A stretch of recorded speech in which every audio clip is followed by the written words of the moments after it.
And we're back here on the GSMC Baseball Podcast. We're going to do our third segment, which is going to be talking about the Phillies' commanding sweep over the Dodgers in their series over this week, starting Tuesday, ending yesterday on Thursday, of course. So I did want to just talk about that. I mean, two NL heavyweight powerhouse. I did a preview of the series as well on here. So I wanted to be able to talk about it and just give my overall thoughts on it. So starting off with the first game on Tuesday, it ended up being 10-1 Phillies. They would just absolutely blow out this Dodgers team. Bobby Miller was beyond the mound, who ended up getting sent down right after that. So obviously the Phillies made a lasting impact with the Dodgers that, okay, Bobby Miller, there's something wrong with him. But yeah, I mean, looking at the scoring, it's just unbelievable. Rafael Marchand will start off the game with an RBI single. Kyle Schwarber, 2 RBI single, would make it 3-0. Johan Rojas would make it 4. Trey Turner, grand slam, would be the big blow in the bottom of the fourth, making it 8-0. And then a Bryson Stott home run would follow it up right after, making it 9-0 Phillies. The Dodgers would get a run with a Kevin Biggio home run, his first as a Dodger, I believe. No, his third as a Dodger, sorry. And that would make it 9-1, but a Brandon Marsh home run in the bottom of the seventh, his 8th of the year, would end up making it 10-1 Phillies and just blow out this game. I mean, just a commanding, commanding series win for this Phillies team to open up the series like that. You know, again, two real NL heavyweights, and being able to win the series that commanding, being able to win that game of the series that commanding is absolutely incredible. Again, Bobby Miller was on the mound. He went 4 innings, giving up 9 earned runs.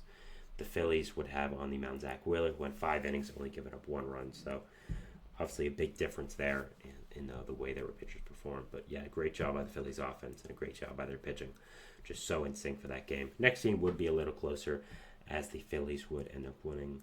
Let me see the score there. They would end up winning 4-3. So looking at the scoring, we would have in the bottom of the first a Kyle Schwarber leadoff home run, his 18th of the year, to make it 1-0. Bottom of the second, a Whit Merrifield RBI groundout would make it 2-0 Phillies.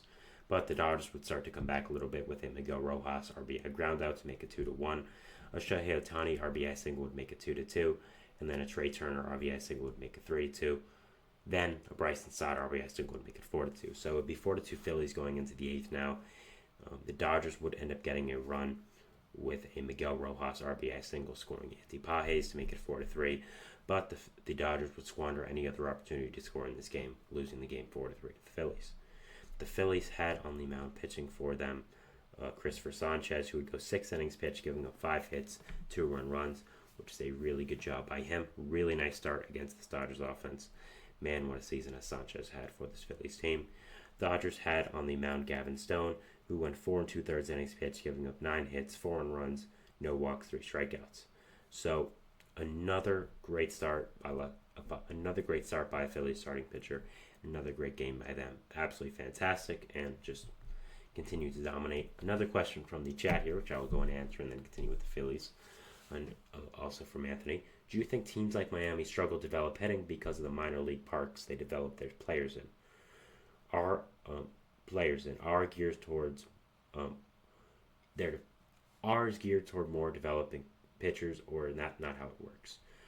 I don't really know, to be honest. I think maybe the parks could have something to do with it, but I also think that good pitchers are so hard to find nowadays, especially with injuries, that they may have shifted their focus more. But I think an organization like Miami just found the right guys for pitching development. I mean, didn't find the right guys for hitting development. I think it's just kind of how it worked. I don't really think there's something big with that, but I think the parks could have something to do with it. Yeah, but overall, I don't really know, and I think it's an interesting question to ask, and I think it's something that really is going to be very interesting.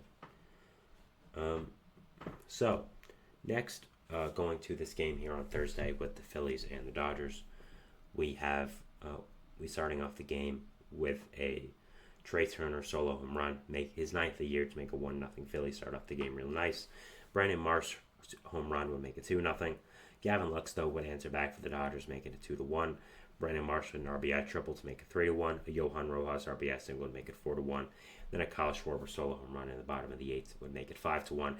The icing on the cake, and the Phillies would end up winning that game, of course, 5-1, and dominate the series against the Dodgers, sweeping them. The two best NL teams this year played, and the Phillies swept them. Just a dominating win by them, and just absolutely fantastic. Now, How significant is the Phillies sweeping the Dodgers is the question I think we really have to ask ourselves. I think it's significant. I do. I think that anytime the best team in the NL can beat the best team in the NL in as convincing a fashion they did like this, it is something to look at. It is something to be, it is something to take as significant. But I also don't think that it's the end all be all for the series. I don't really think that the Dodgers season is now just over. I think that they have some work to do, and they have to acquire a starting pitcher for the deadline. I think that's really what it is. I think the Dodgers have some concerns with their pitching, and the main one should be, in my opinion, the starting pitching. Now with Bobby Miller going to the minor leagues and not doing as great, I think being able to get a starting pitcher at the deadline, I've connected with Garrett Crochet multiple times, Tyler Anderson, Nathan Eovaldi. Getting a starting pitcher for me has to be your number one priority, and I'm very excited to see what starting pitcher the Dodgers do get, because whenever they make a trade, it is significant. But I think right now a lot of people are looking at this as a NLCS preview, which I think is true. But let's let the Dodgers get to full strength with this.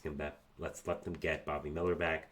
Let's let them get Clayton Kershaw back, and it should be a very interesting team to watch for the future, and just very interesting to see what is going on with this deadline. Another question from Anthony here, though.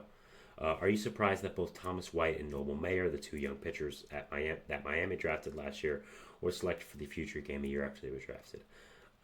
Not really. Noble Mayer was drafted high for a reason. I was very high on him when he was drafted. And Thomas White is another guy I like as well, left-handed pitcher coming out of Massachusetts. I think that this guy also has a lot of nice, crafty stuff, and I think both, again, are going to be very big pieces of this Miami rotation in the future. And he says, realistically, do you think Miami can get a premium return for Jazz Chisholm, or is no team going to give their top prospects? I think it should be somewhere in the middle. I think you could be able to get a top 100 prospect if you really have teams with interest. But I also don't think there's going to be some amazing return as well. I don't think it's going to be kind of a generational prospect return or something that really helps your franchise out. Like if Jesus Luzardo, if he was healthy, for example, and he was pitching like he was last year, I think you could expect a premium return for him. But I think Jazz is a very solid player, but I think there are some teams have some concerns with his character and the way he, uses himself and kind of talks about veteran players. I don't really think that's a concern, but some teams have that. But I still think Jazz is a fantastic player, and I think you're going to get a good return for him. But I don't think it should be anything more than that. I don't think it should be anything more than just a good, solid return. For Jazz. But again, I think he's a very valuable asset. He can play the outfield, he can play the infield. He has a lot of swag when he plays. He's a good ambassador for the game, being from the Bahamas. Has a lot of speed in the base pass. I think is a very good young player that can mold into a great player with the right team. And I think they are going to get some good prospects back, but I think expecting anything other than some good prospects is setting yourself up for disappointment, which I think is unfortunate because I think Jazz's value has really fallen off in the past few years. So overall, again, I think Jazz is a very good player, but I think expecting a huge prospect capital, as you say, a premium return, I just don't think that's very realistic. And it should be interesting to see what team trades for him and overall what the prospect package back is for Miami. So should be interesting there. But just going back over the Dodgers, I think that overall this team has a lot to work on. I do think they have to acquire a starting pitcher. I think they have to acquire a center fielder or get James Outman back up there in the major leagues.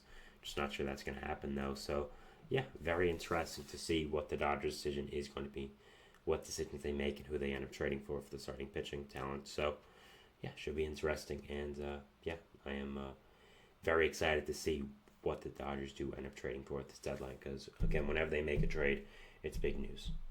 So that was our third segment here, talking about the Philadelphia Phillies sweeping the Los Angeles Dodgers.